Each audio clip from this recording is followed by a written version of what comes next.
Welcome to the May edition of 71 Magazine. I'm your host, John Bryenton. And with me in the studio today is Todd Reynolds, the Executive Director of Theatre Workshop of Owensboro. Todd, welcome to the show. John, thanks. It's great to be here. Listen, it's always great to have you back, hear what's happening at the theater, and right now we've got a lot of things to cover, a lot of activities happening in the month of May and June at the theater. So let's dive right into this. Let's talk about, let's begin with May 9th at the annual barbecue festival. Well, that's right, John. We've been busy and we're staying busy. Yeah, May 9th, we've got the International Barbecue Festival, a big hit every year, and we're going to be a part of that with something that's interactive for kids. Pablo Gashestegi is one of our young directors, and he is going to put on a interactive program featuring Treasure Island. Oh. So they'll have some pirates on hand, and we'll recruit some kids and bring them up from the audience and turn them into pirates too. So it'd be a good way to tell that story and get the kids involved. Excellent. Now, is that going to be actually on a stage downtown? You know, I'm not sure where they're going to put us exactly. Okay. It might be around the Batwing, but keep in mind that it could be other places. And they always come out with that big map of where everything is. So check that just to make double sure. Okay. But it should be a lot of fun, especially for folks who have small children. Okay. Well, listen, share with us the performance of, I want to make sure I pronounce this right, Oleana? Oleana. Oleana. Yeah. Oleana is an old Norwegian folk tale, and it basically is kind of about a flim-flam, a husband and wife team who sold land in Greenland thinking, oh, isn't this going to be wonderful farmland? And everybody gets there and it's frozen tundra. Right. So that's where the title Oleana comes from. In this instance, it's a play written by a guy named David Mamet. Some folks are going to be familiar with that name. He's a terrific playwright and always has something interesting to say.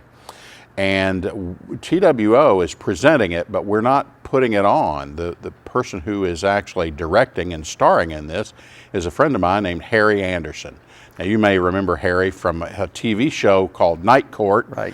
He was in another one called Dave's World, a very popular guy. He was on, all kinds of stuff, Saturday Night Live and The Tonight Show and Cheers, and he's been everywhere and kind of done everything.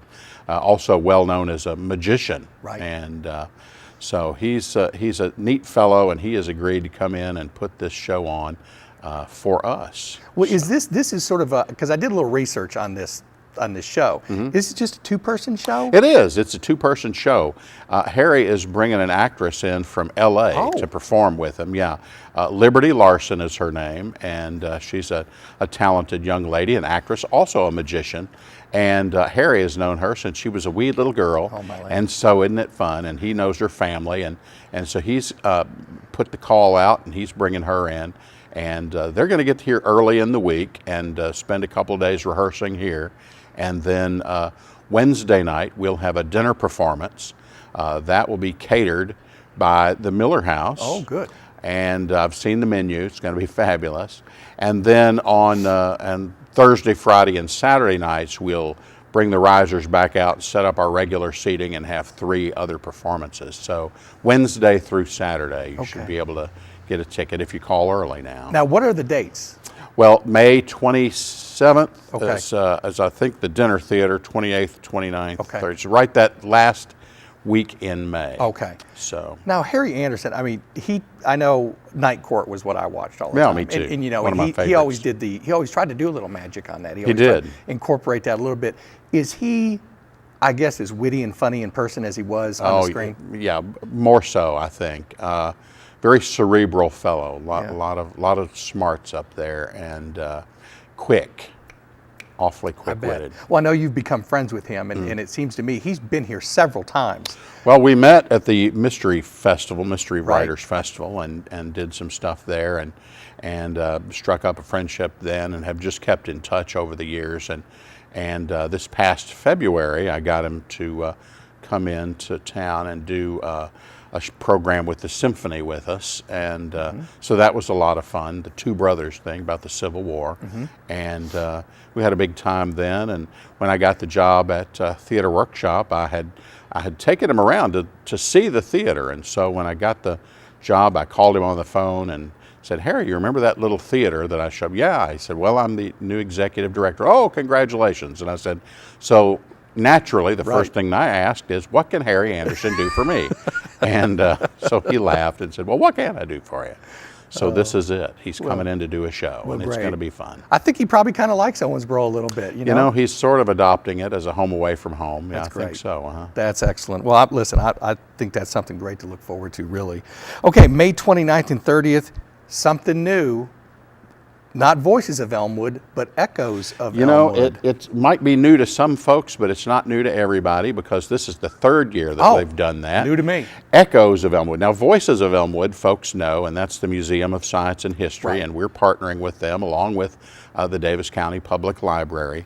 And every year they do 10 new stories of people who are buried in Elmwood Cemetery. This year it's going to be a little bit different because of the bicentennial. These people in October that we present could be buried anywhere. They just have to be important to the history of Davis County, like Joseph Hamilton Davis, for example. Okay. But in Echoes of Elmwood, we've basically gone into reruns for the people who missed it the first time around or just want to see it again.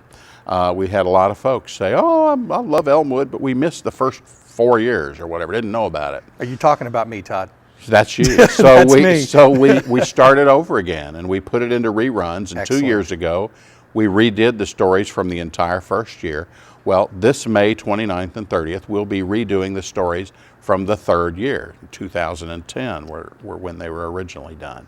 So we've got most of the original actors have agreed to come back and reprise their roles. That's always fun to see them do it again. Had to have a couple of replacements, but they're going to do great jobs too. Yeah. So that'll be fun. Make your reservations early by calling the Museum of Science and History.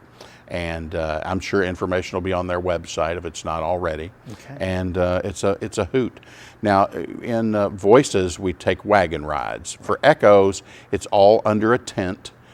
Come in and take a seat, and the actors actually approach the tent, tell their story, and then walk off into the night. Okay. And then the next one comes up. So it's not the wagon ride. Right. Those some people like those, and I do too. Right.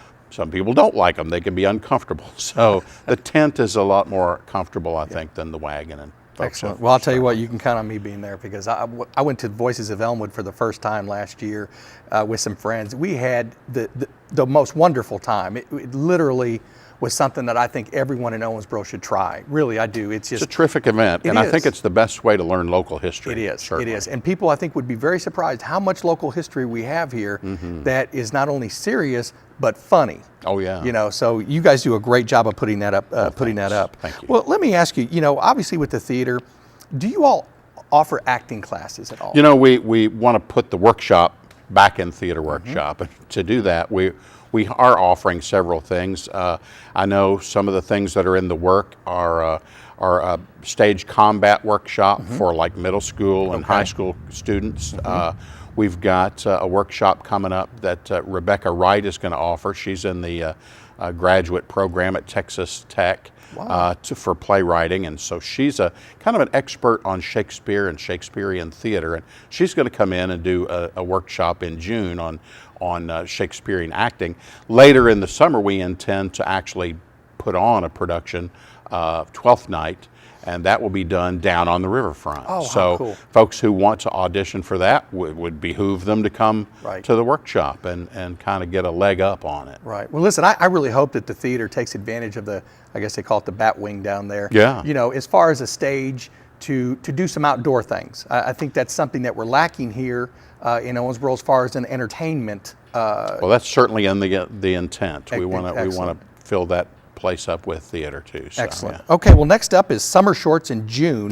Summer shorts. Yeah, and first of all, explain to our viewers, what are summer shorts? That originated with River Park Center many years ago, and it was basically a series of one-act plays. We did it over 2 weekends, and you could come and see 4 plays on one night and 4 different plays the next night, and it was a lot of fun. And River Park kind of let that die off after about 4 years, and some folks at Theatre Workshop said, well, that was a lot of fun. Why are we not doing that? They called River Park, got their blessing to continue it on.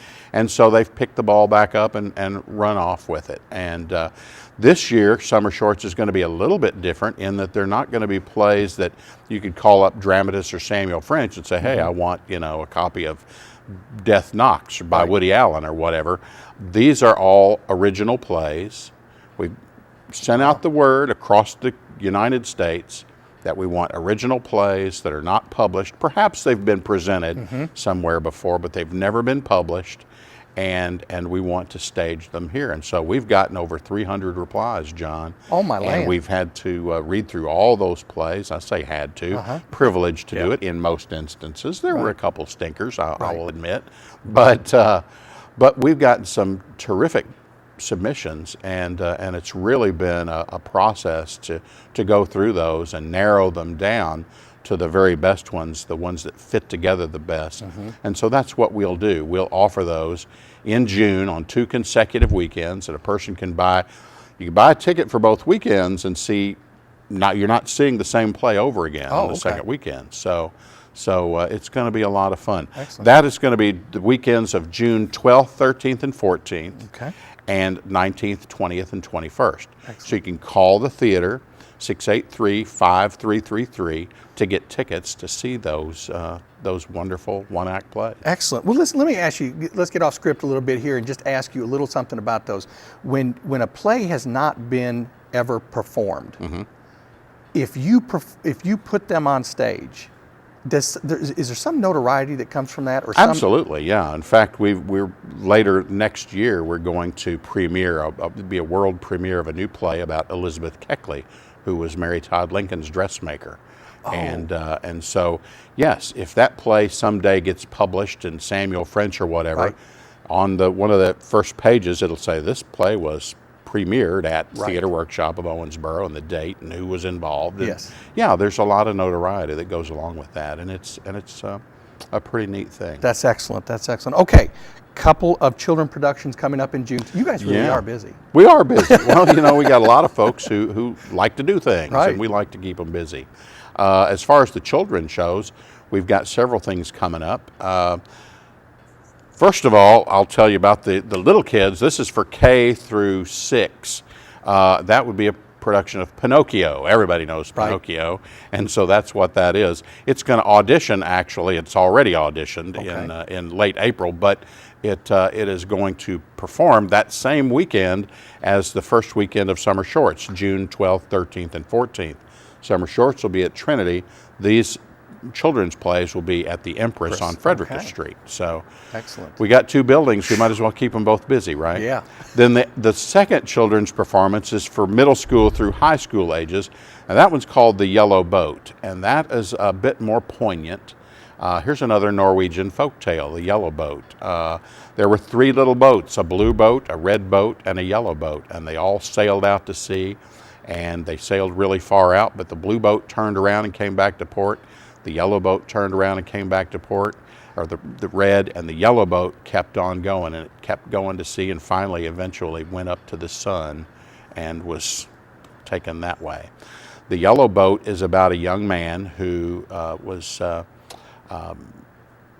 had surgery and contracted HIV, and how he and his family dealt with that situation, and how he used art to kind of deal with things.